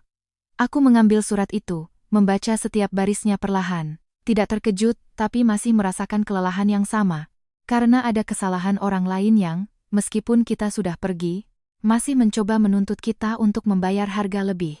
Mbak Sari, kita berhak untuk tidak setuju, kata Pak Dharma. Tapi saya ingin Mbak bersiap, proses ini bisa jadi panjang. Aku mengangguk, meletakkan surat itu. Lakukan saja sesuai hukum, Pak. Saya tidak ingin lebih dari hak saya, tapi saya juga tidak akan mengalah lagi. Pak Dharma menatapku, tatapannya tampak lebih ringan. Mbak mengatakan itu dengan cara yang sangat berbeda dari hari pertama kita bertemu. Aku tersenyum. Hari pertama bertemu Bapak, saya masih mengira menuntut hak saya itu serakah. Sore itu, Baskoro menelepon. Aku menatap nomor di layar cukup lama sebelum mengangkatnya. Suaranya lemah, ada suara angin di seberang, sepertinya sedang di jalan. Sari, aku tahu kamu sudah terima suratnya. Aku tidak minta kamu melupakannya, hanya minta tambahan waktu. Aku sekarang kerja jadi satpam shift malam, gajinya tidak banyak. Aku akan bayar, tapi tidak bisa sekaligus. Aku terdiam. Dulu, hanya dengan mendengar Baskoro merendahkan suara, hatiku akan langsung luluh, akan berkata pada diri sendiri, bagaimanapun juga pernah jadi suami istri. Tapi sekarang aku mengerti, rasa iba tidak boleh menjadi lubang untuk kita jatuh kembali. Mas Baskoro, urusan itu silakan diskusikan dengan Pak Dharma. Saya tidak mau bicara soal uang secara pribadi lagi. Baskoro menghela napas. Kamu masih tidak percaya padaku. Bukan masih. Tapi aku sudah belajar bahwa kepercayaan juga butuh syarat. Ujung telepon hening.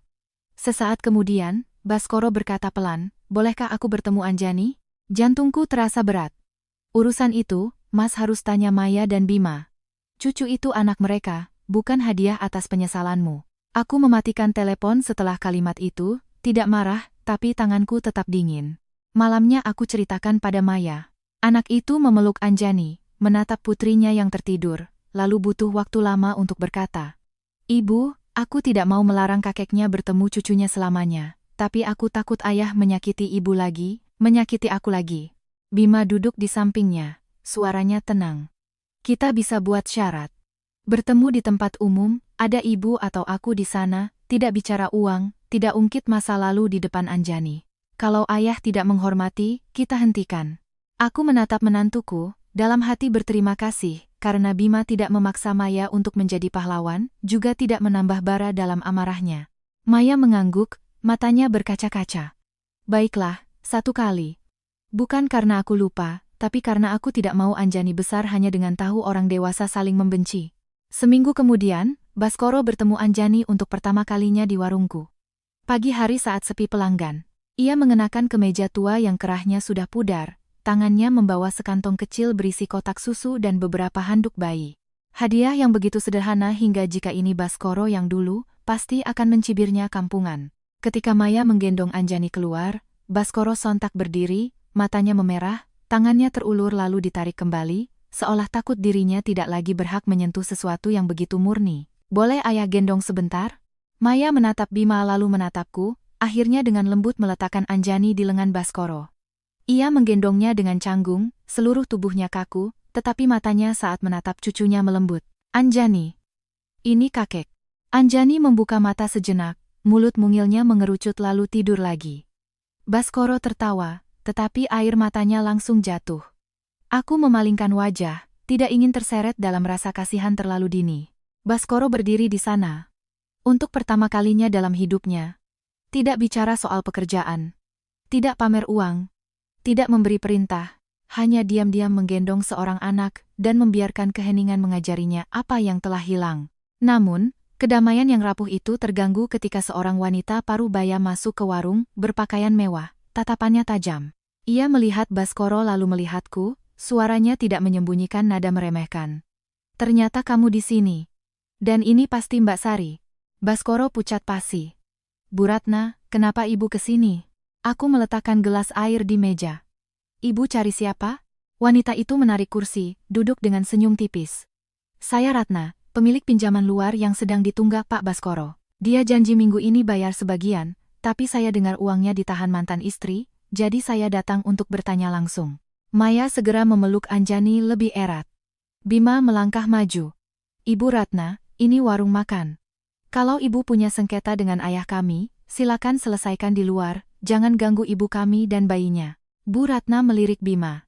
Saya bicara urusan orang dewasa, kamu jangan ikut campur. Aku berdiri tegak, suara tenang. Ibu Ratna, saya dan Pak Baskoro sudah bercerai. Utang pribadinya tidak ada hubungannya dengan saya, apalagi dengan putri dan cucu saya. Jika ibu punya dokumen yang sah, silakan berurusan dengannya, atau pihak berwenang. Ia tertawa sinis. Enak sekali bicaranya. Dulu menikmati rumah dan uang suami, sekarang suami berutang cuci tangan. Aku menatapnya lama, tiba-tiba merasa masyarakat ini kadang kejam pada wanita dengan kalimat-kalimat yang sangat akrab. Saat suami punya uang, istri dibilang benalu. Saat suami berutang, istri disuruh ikut menanggung karena pernah jadi istri.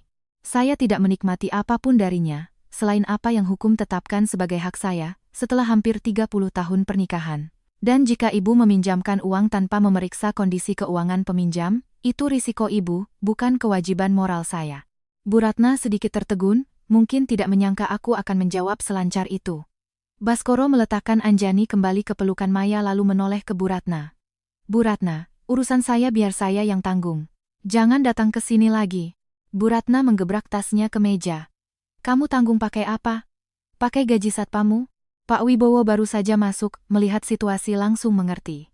Ia mendekatiku, suaranya tenang. Jika di sini ada tindakan mengganggu atau mengancam, saya akan panggil polisi untuk membuat laporan. Warung ini beroperasi secara legal, bukan tempat menagih utang.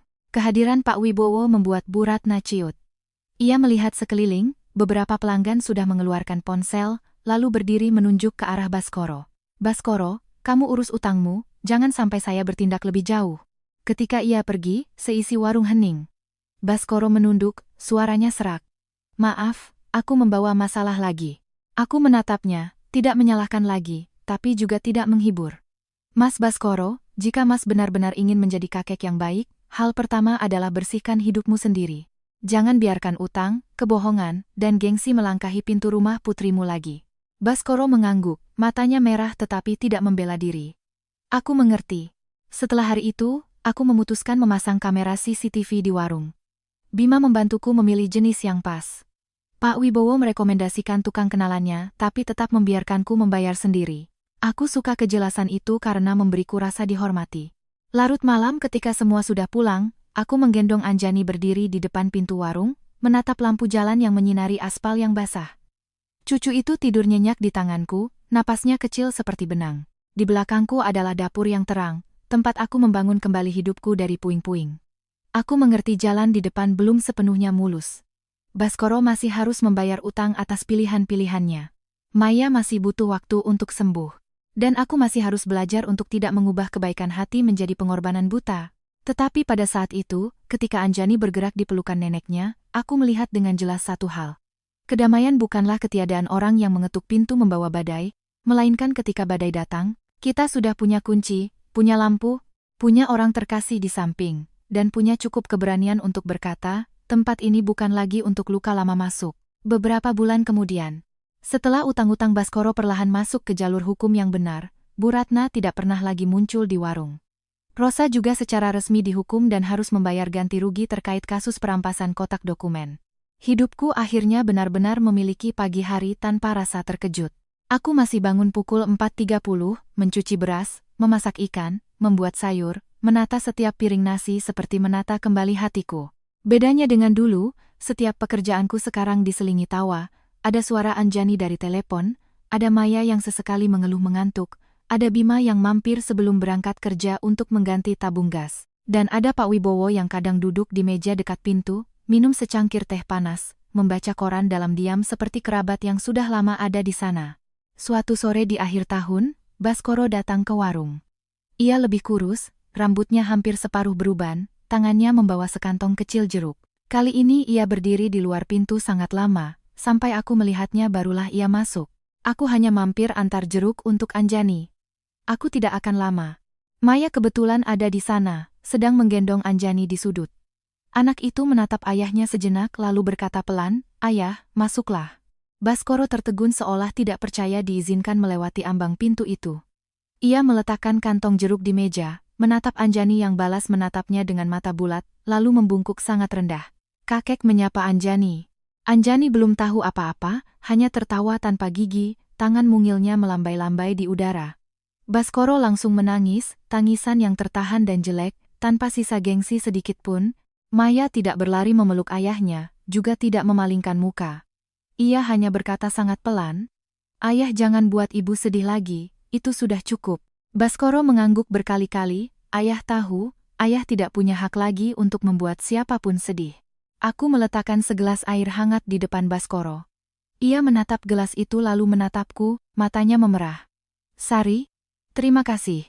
Aku menjawab dengan tenang. "Tidak perlu terima kasih. Tamu yang datang ke warung, saya suguhi minum." Baskoro tersenyum sedih, tapi kali ini ia tidak mencoba menarik masa lalu kembali. Ia bercerita telah uang yang didapat untuk membayar utang sedikit demi sedikit, tinggal di sebuah kamar kos kecil. Ia bicara perlahan, tidak mengeluh, tidak menyalahkan siapapun, hanya seperti sedang belajar terbiasa bahwa seorang pria harus berdiri di hadapan konsekuensinya tanpa ada yang menanggungnya lagi. Saat pergi, ia menunduk pada Maya, pada Bima, padaku, lalu melangkah ke gang yang mulai terang oleh lampu. Aku menatapnya, hatiku tidak lagi dipenuhi dendam, tapi juga tidak lagi dipenuhi rasa kasihan yang membuatku sakit. Mungkin inilah arti melepaskan yang sebenarnya, bukan melupakan, tapi mengingat tanpa ikut terjatuh. Tahun baru itu, aku tidak kembali ke rumah lama. Mas Agus menjemputku, Maya, Bima, dan Anjani untuk pulang ke kampung, makan bersama di malam tahun baru. Meja makan dipenuhi opor ayam, sayur lodeh, ikan bakar, dan sambal terasi. Makanan yang begitu akrab hingga hanya dengan mencium aromanya, masa kecil terasa kembali. Mas Agus menuangkan teh untukku, suaranya merendah. "Sari, tahun ini kamu kelihatannya beda sekali." Aku tertawa. "Lebih tua ya, Mas?" Ia menggeleng. "Tidak. Lebih ringan." Aku mendengarnya dan mataku terasa pedih. Orang sering mendoakan kekayaan, kesuksesan, keberuntungan. Tapi bagiku, setelah semuanya, mendengar satu kata ringan sudah menjadi anugerah terbesar. Malam pergantian tahun, Maya meletakkan Anjani di pangkuanku, kembang api bersinar di kejauhan. Anak itu bersandar di bahu Bima, sementara aku memeluk cucuku. Mendengar suara beduk dari masjid di ujung desa. Aku berbisik pelan pada Anjani, "Tahun baru, Anjani sayang. Keluarga kita buka lembaran baru ya." Setelah tahun baru, warung nasi Sari semakin ramai. Beberapa wanita di sekitar mulai datang, tidak hanya untuk makan, tapi untuk duduk dan bercerita. Ada yang diremehkan suami karena di rumah mengurus anak, ada yang baru bercerai, ada yang hanya lelah setelah seharian bekerja. Aku tidak mengajari siapapun cara hidup, juga tidak mengubah penderitaanku menjadi pelajaran besar. Aku hanya memasakkan mereka semangkuk sayur hangat, mendengarkan mereka, lalu kadang berkata, "Kita boleh lemah sesaat, tapi jangan biarkan siapapun menjadikan kelemahan itu alasan untuk menginjak kita." Ada yang setelah mendengar itu menangis, ada yang hanya diam menghabiskan nasi di mangkuknya. Aku mengerti, penyembuhan itu tidak berisik. Seringkali ia dimulai dari seseorang dipercaya bahwa rasa sakitnya itu nyata. Suatu malam ketika warung sudah tutup, Pak Wibowo tinggal untuk membantuku menumpuk kursi. Beliau meletakkan sebuah buku kecil di atas meja kasir. Di dalamnya tertulis beberapa opsi untuk memperluas warung, merekrut karyawan, mendaftar untuk catering kantor. "Mbak Sari, dilihat-lihat saja. Tidak usah buru-buru. Kalau Mbak mau, saya bantu urusan administrasinya, tapi keputusan tetap di tangan Mbak." Aku membalik setiap halaman, melihat tulisan tangannya yang rapi dan jelas, hatiku tiba-tiba menghangat. Pak Wibowo ini selalu perhatian sekali. Beliau menatapku. Tatapannya ramah namun serius. Karena saya menghargai Mbak. Tapi semakin saya menghargai, semakin saya tidak ingin membuat Mbak merasa terpaksa. Aku terdiam sejenak lalu tersenyum. "Kalau begitu, kita jalan pelan-pelan saja ya, Pak." Beliau mengangguk. "Jalan pelan tidak apa-apa, asalkan searah." Kalimat itu bukan pernyataan cinta yang berisik, bukan pula janji yang muluk. Tapi bagi seorang wanita yang pernah terluka oleh kata-kata besar, sikap terukur seperti itu justru lebih bisa dipercaya. Di hari ulang tahun pertama Anjani, seluruh keluarga merayakannya di warung. Maya membuat kue, Bima memasang balon, Mas Agus mengirim beberapa keranjang buah dari kampung. Pak Wibowo menggendong Anjani berkeliling warung, membiarkan anak itu menunjuk-nunjuk setiap lampu warna-warni. Baskoro juga datang, berdiri di luar pintu dengan sebuah boneka beruang kecil. Kali ini, Maya yang keluar menyambut ayahnya. Tidak memeluk, tidak berlebihan, tapi ia menerima hadiah itu dan berkata, "Ayah, masuklah. Makan kue bersama cucu." Baskoro menunduk, air matanya berlinang. Pesta itu tidak sempurna seperti lukisan, karena di dalamnya ada retakan yang tidak akan pernah pulih sepenuhnya. Tapi pesta itu nyata, dan kenyataan itulah yang membuatku merasa damai. Baskoro duduk di ujung meja, diam-diam melihat Anjani tertawa. Pak Wibowo menuangkan teh untuknya. Dua pria yang pernah berdiri di dua sisi yang berlawanan dalam sebuah prahara, hanya saling mengangguk, tidak perlu akrab, cukup beradab agar anak cucu tidak canggung.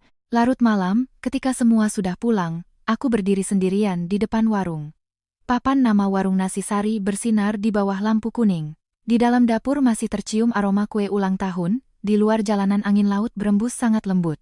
Aku teringat hari pernikahan Maya, teringat suara Baskoro memperkenalkan Rosa sebagai calon istrinya, teringat momen ketika seluruh aula membeku, teringat suara tepuk tanganku yang menggema di antara penghinaan, dan teringat tundukan kepala Pak Wibowo yang dalam, seperti sebuah tangan yang menarikku keluar dari jurang. Jika hari itu aku tidak berdiri, mungkin aku masih hidup di rumah lama, terus menyalahkan diri sendiri. Terus menunggu seseorang yang tidak menghargaiku untuk kembali menjadi orang baik. Tapi aku telah berdiri, dan dari satu tepukan tangan yang terasa pahit, hidupku berbelok ke jalan yang lain. Aku berbalik masuk ke warung, mematikan sebagian lampu, melihat Maya menggendong Anjani yang tertidur di kursi, Bima menyelimuti istrinya dengan jaket. Pak Wibowo diam-diam mengumpulkan beberapa gelas yang tersisa. Aku berkata pelan, "Sudah, biar saya saja." Beliau menatapku dan tersenyum, "Mbak Sari istirahat saja. Hari ini Mbak adalah nenek dari tokoh utama." Aku tertawa, tawa yang ringan dan nyata, bergema di warung kecil yang telah menyaksikan aku melewati kehancuran untuk sampai di hari ini. Aku bukan lagi wanita malang dalam cerita Baskoro, bukan pula pemenang yang butuh dipuja-puji. Aku hanyalah Sari, seorang ibu, seorang nenek, seorang wanita yang telah belajar cara menjaga martabatnya sendiri. Dan jika ada yang bertanya padaku, setelah semua ini, apa yang paling berharga? Aku akan menjawab, bukan uang, bukan balas dendam, bukan pula seorang pria baru. Melainkan malam yang biasa ini, ketika orang-orang yang kusayangi masih ada di sini, ketika hatiku tidak lagi takut, dan ketika pintu warung ditutup, di dalamnya masih ada lampu yang menyala.